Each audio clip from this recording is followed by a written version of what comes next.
नमस्कार दोस्तों, आप सभी लोगों का हार्दिक स्वागत, अभिनंदन और आभार। आज हम बात करने जा रहे हैं केतु इन फोर्थ हाउस। कुंडली में अगर केतु चतुर्थ भाव में हो तो ये क्या दर्शाता है। केतु ग्रह की अगर बात की जाए तो केतु ग्रह को अगर सिंपल लैंग्वेज में डिफाइन करना है तो एक केतु ग्रह एक वो ग्रह है जो कि डिटैचमेंट को शो करता है, जो कि अनासक्ति को शो करता है। केतु ग्रह को भौतिक संसार से कुछ लेना देना नहीं है। माया मोह में इसको कुछ इंटरेस्ट नहीं है। इसका जो कुंडली में कार्य होता है वो इंसान को माया मोह से विरक्त कराने का काम जो है वो केतु का है। ये एक ऐसा ग्रह है और 9 ग्रहों में से केतु ग्रह को मोक्ष कारक ग्रह की भी संज्ञा दी गई है, क्योंकि यही वो ग्रह है जो कि इंसान को मोक्ष के मार्ग पे ले जाने में सहायक रहता है। ये है केतु ग्रह। चतुर्थ भाव की बात करें तो ये भावनाओं का स्थान है, ये आसक्ति का स्थान है, यह अटैचमेंट का स्थान है, ये प्यार का स्थान है, ये माता का स्थान है, ये मातृ सुख का स्थान है, ये मेरी जो होमलैंड है उसका स्थान है।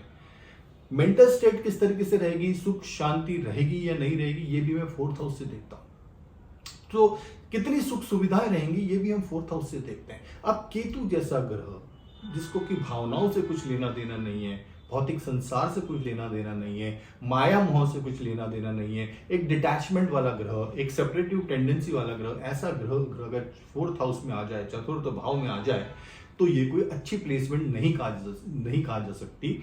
क्योंकि जिस ग्रह को कोई भावना ही नहीं है वो ग्रह ऐसे जगह पे आ जाए जहां की भावनाओं का बहुत महत्व है, फीलिंग्स का बहुत महत्व है, तो वो केतु जैसा ग्रह फोर्थ हाउस में कंफर्टेबल नहीं रहता है और फोर्थ हाउस से रिलेटेड जो भी परिणाम है उनमें कमी आती है। अभी हम ये बात नहीं कर रहे हैं, अभी हम सिर्फ भाव की बात कर रहे हैं। अभी हम ये बात नहीं कर रहे कि फोर्थ हाउस में राशि कौन सी आती है, दृष्टि संबंध क्या बन रहा है और किसी प्लैनेट्स का सपोर्ट मिल रहा है क्या केतु को, वो एक अलग चीज हो जाएगी। उसके कारण रिजल्ट्स भी बदल जाएंगे। But we are talking stand alone when Ketu is in fourth house. Now सबसे पहले जो पॉसिबिलिटीज बनती है घर को लेके, पॉसिबिलिटीज बनती है कि घर में रिलेशंस ऐसे जातक के या ऐसे नेटिव के ठीक नहीं रहेंगे, कहीं ना कहीं कॉन्फ्लिक्टिंग सिचुएशंस, और मन से ऐसा जातक घर में रहना भी नहीं चाहेगा, वो घर से दूर जाना चाहेगा। और अगर भाग्य उदय की बात की जाए तो ऐसे जातकों का जो भाग्य होता है, भाग्य उदय होता है, वो घर से दूर होता है, अपने होमलैंड से दूर, चाहे फिर हो सकता है वो अपने शहर से दूर हो या हो सकता है वो अपने कंट्री से दूर हो। ऐसे भी सिचुएशंस देखने में आई हैं कि इंसान को किसी वाद विवाद के कारण घर फोर्सफुली छोड़ना पड़े, तो ये भी पॉसिबिलिटी बनती है। केतु अगर फोर्थ हाउस में है तो प्रॉपर्टीज को लेके विवाद भी देखे गए हैं। फैमिली के अंदर किसी न किसी चीज की प्रॉपर्टी या एंसेस्ट्रल प्रॉपर्टी खास तौर से उस चीज को लेके भी विवाद देखे गए हैं। अगर फोर्थ हाउस की बात करें तो ये माता का स्थान भी है, तो जो माता से जो रिलेशंस होंगे वो ठीक नहीं होंगे। माता से वैचारिक मतभेद हो सकते हैं, बहुत ज्यादा वैचारिक मतभेद हो सकते हैं। माता ये अगर हाउस की बात करें तो ये माता से सेपरेशन को भी शो करता है, डिपेंडिंग अपॉन कि कितना मैलेफिक इम्पैक्ट है केतु का। और अगर एक मैलेफिक इम्पैक्ट नहीं है तो फिर रिलेशंस हो सकता है ठीक हो। बट केतु फोर्थ हाउस में माता से सेपरेशन को भी शो करता है, माता से वैचारिक मतभेद को भी शो करता है, और माता को के लिए हेल्थ प्रॉब्लम्स भी शो करता है। ये भी हो सकता है कि माता को कोई क्रोनिक डिसीज हो या कोई प्रॉब्लम्स हो। So this is also possibility when Ketu is in fourth house. Now Ketu का नेचर होता है कि इसको क्रिटिसाइज करने का, तो केतु का जो नेचर है क्रिटिसाइज करने का, तो ऐसा जातक घर के मामलों को लेके फैमिली मेंबर्स के अंदर एक उसका जो बड़ा नेचर होता है कि वो चीज़ों को क्रिटिसाइज करता है और उसके कारण घर में बहुत ज़्यादा प्रॉब्लम्स हो जाती है। क्रिटिसाइज करना मतलब हर चीज़ में अपना ओपिनियन देना, जहाँ ज़रूरत नहीं है वहाँ बोलना, और किसी चीज़ को इंस्टिगेट करना। तो ये जो नेचर होता है, इन ऐसे लोगों को इस नेचर से बचना चाहिए, ज़्यादा कम बोलना चाहिए। क्योंकि केतु एक ऐसा ग्रह है जो कि ज्यादा बोलने पे बिलीव नहीं करता, जो कि दिखावे पे बिलीव नहीं करता, जो कि शो ऑफ पे बिलीव नहीं करता, क्योंकि वो केतु है।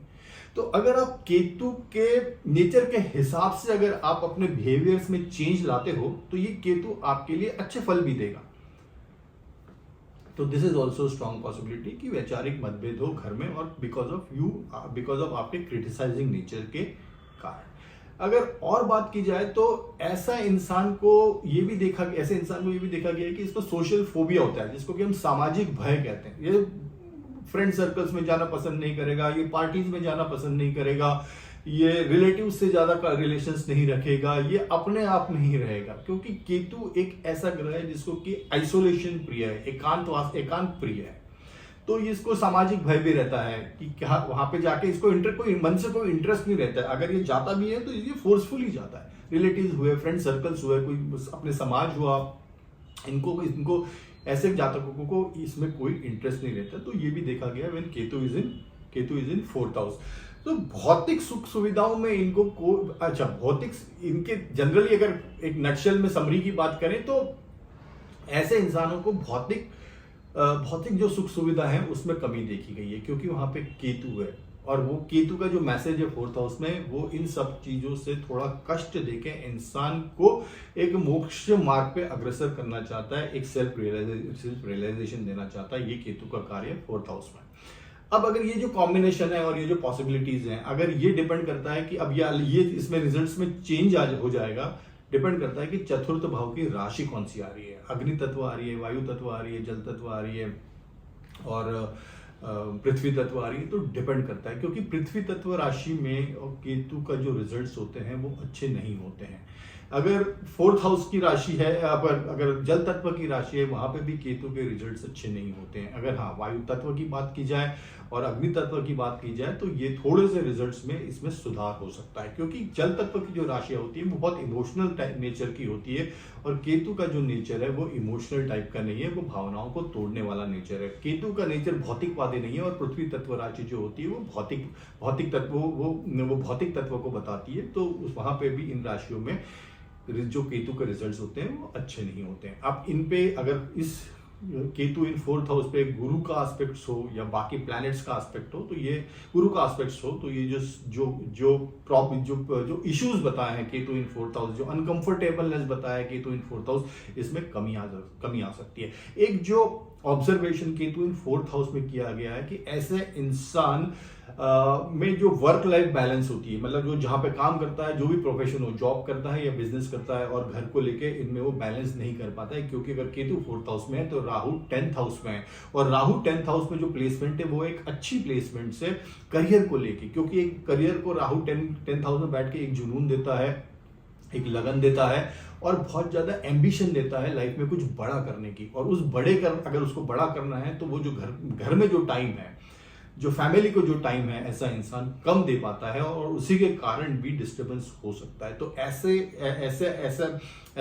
नेटिव या ऐसे जातक जिनकी कुंडली में ये कॉम्बिनेशन बन रहा है, आपको कुछ चीजों का ध्यान रखना चाहिए। एक तो आपके खान पान की जो आदतें हैं वो बड़ी सात्विक आपको रखना चाहिए। आपका जो आचरण है घर में वो बड़ा कैलकुलेटिव और कम बोलने वाला होना चाहिए। ज्यादा बोलने वाला मतलब ऐसा नहीं होना चाहिए कि आप किसी को क्रिटिसाइज करो, और that what I mean to say. और तीसरी इंपॉर्टेंट चीज है कि आप जितना जॉब में या बिजनेस में आप उतना ध्यान दे रहे हो, उतना ही आप घर पे दो। घर को साथ लेके चलो, फैमिली मेंबर्स को साथ लेके चलो। इस तरह से मत चलो कि फैमिली अलग जा रही हो और आप अलग जा रहे हो।